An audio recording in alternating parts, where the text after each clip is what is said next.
Welcome back to Mimi's Organic Eats. Today we're making dark chocolate almond butter eggs.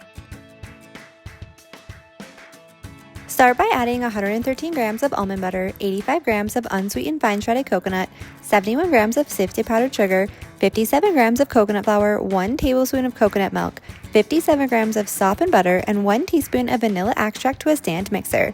Mix on low until combined. Using your hands, form the filling into 10 egg shapes and place them on a quarter sheet pan that's lined with parchment paper.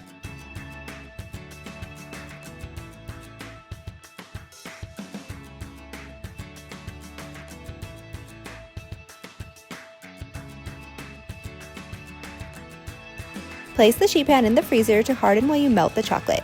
In a heat-proof bowl, add 226 grams of mini dark chocolate chips, or you can also chop up a chocolate bar as well. Melt doing 30-second intervals in the microwave, stirring between each one to prevent burning.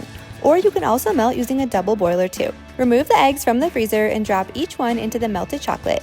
I use a fork like a spoon so excess chocolate can drip back into the bowl. Place the chocolate-covered eggs back on the parchment paper baking sheet. Transfer the tray to the freezer to set the chocolate. Remove it when the chocolate has hardened, which will only take a few minutes. Then drizzle the extra chocolate on top for a pretty finish. I like to top these with flaky sea salt, but you can also use rainbow sprinkles or even more coconut if you want. I hope you enjoy these dark chocolate almond butter eggs for Easter. If you want more organic Easter recipes like this, be sure to hit that subscribe button and join me next time in the kitchen.